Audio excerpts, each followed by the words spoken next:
আসসালামু আলাইকুম। আজকে আমরা শিখব কোরিয়ান ভাষায় তারিখ। তারিখের কোরিয়ান হচ্ছে ইল। এই ইল অর্থ হচ্ছে তারিখ। আমরা জানি ইল অর্থ হচ্ছে এক, ইল অর্থ হচ্ছে কাজ। আর আজকে আমরা জানলাম এই ইল অর্থ হচ্ছে তারিখ। অর্থাৎ ইল অর্থ হচ্ছে তিনটি। ইল অর্থ এক, ইল অর্থ কাজ এবং এই ইল অর্থই হচ্ছে তারিখ। তারিখ গণনা করার জন্য আপনাকে অবশ্যই 1 থেকে 31 পর্যন্ত সাইনো কোরিয়ান সংখ্যা জানতে হবে। 1 থেকে 31 পর্যন্ত সাইনো কোরিয়ান সংখ্যার সাথে এই ইল যুক্ত করে দিলেই 1 থেকে 31 পর্যন্ত তারিখ হয়ে যাবে। কিভাবে সাইনো কোরিয়ান সংখ্যার সাথে ইল যুক্ত করলে 1 থেকে 31 পর্যন্ত তারিখ হয়ে যাবে, আজকে আমরা সেটাই শিখব। ইল ইল আমরা জানি ইল অর্থ হচ্ছে এক, আর আজকে আমরা জানলাম ইল অর্থ হচ্ছে তারিখ। অর্থাৎ এই ইল অর্থ হচ্ছে এক আর এই ইল অর্থ হচ্ছে তারিখ। ইল ইল অর্থ হচ্ছে 1 তারিখ, আর এই শব্দটার সঠিক উচ্চারণ হবে ইরিল। ইরিল 1 তারিখ। ইরিল 1 তারিখ। ই ইল আমরা জানি ই হচ্ছে 2 আর ইল হচ্ছে তারিখ, অর্থাৎ ই ইল হচ্ছে 2 তারিখ। সামিল সাম হচ্ছে 3, ইল হচ্ছে তারিখ। সামিল 3 তারিখ। সাইল সা হচ্ছে 4 আর ইল হচ্ছে তারিখ। সাইল 4 তারিখ। ও ইল 5 তারিখ।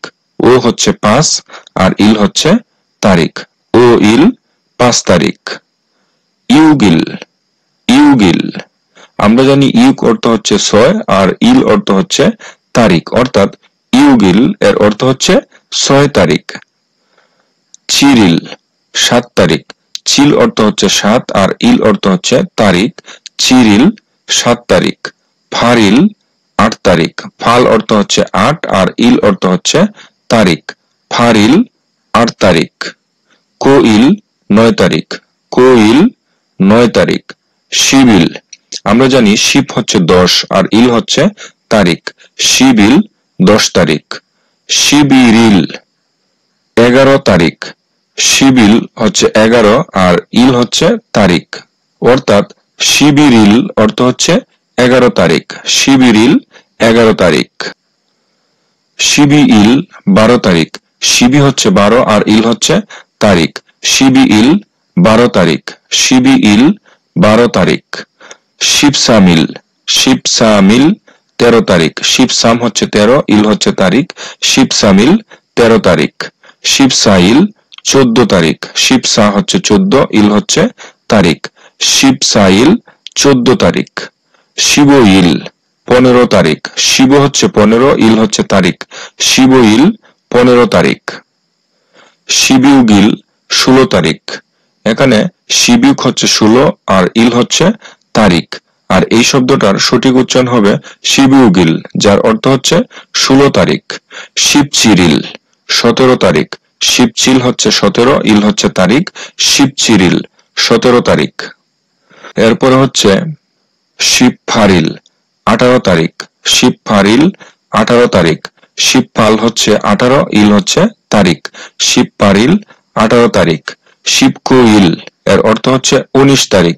শিবখুইল 19 তারিখ। শিবখু হচ্ছে 19 আর ইল হচ্ছে তারিখ। শিবখুইল 19 তারিখ। ইশিবিল ইশিব হচ্ছে আমরা জানি 20 আর ইল হচ্ছে তারিখ। ইশিবিল এর অর্থ হচ্ছে 20 তারিখ। ইশিবিরিল 21 তারিখ। ইশিবিরিল 21 তারিখ। ইশিবিল অর্থ হচ্ছে 21 আর ইল অর্থ হচ্ছে তারিখ, আর এই শব্দটার সঠিক উচ্চারণ হবে ইশিবিরিল 21 তারিখ। ইশিবিইল 22 তারিখ। ইশিবিইল 22 তারিখ। এখানে ইশিবি হচ্ছে 22 আর ইল হচ্ছে তারিখ। ইশিবিইল 22 তারিখ। ইশিবসামিল 23 তারিখ। ইশিবসাম হচ্ছে 23 আর ইল হচ্ছে তারিখ, আর এই শব্দটার সঠিক উচ্চারণ হবে ইশিবসামিল। ইশিবসামিল 23 তারিখ। ইশিবসাইল 24 তারিখ। ইশিবসা হচ্ছে 24 আর ইল হচ্ছে তারিখ। ইশিবসাইল 24 তারিখ। ইশিবইল 25 তারিখ। ইশিব হচ্ছে 25 আর ইল হচ্ছে তারিখ। ইশিবইল 25 তারিখ। ইশিবিউগিল ইশিবিউগিল 26 তারিখ। ইশিবিউক হচ্ছে 26 আর ইল হচ্ছে তারিখ। ইসিব চিরিল 27 তারিখ, ইসিব চিরিল 27 তারিখ, ইসিব ফারিল 28 তারিখ, ইসিব পাল হচ্ছে 28 আর ইল হচ্ছে তারিখ, ইসিব পারিল 28 তারিখ, ইসিব খুইল 29 তারিখ, ইসিব খু হচ্ছে 29 আর ইল হচ্ছে তারিখ, ইসিব খুইল 29 তারিখ, সামশিবিল 30 তারিখ, সামশিব হচ্ছে 30 আর ইল হচ্ছে তারিখ, সামশিবিল 30 তারিখ, সামশিবিরিল 31 তারিখ, সামশিবিল হচ্ছে 31 আর ইল হচ্ছে তারিখ। আর এই শব্দটার সঠিক উচ্চারণ হবে সামশিবিরিল 31 তারিখ। আশা করি আপনারা আজকের ভিডিওটি খুব ভালোভাবে বুঝতে পেরেছেন। আর যদি বুঝতে কোথাও কোনো সমস্যা হয়ে থাকে তাহলে অবশ্যই কমেন্ট করে জানাবেন, সমাধান করার চেষ্টা করব ইনশাআল্লাহ। আল্লাহ হাফেজ।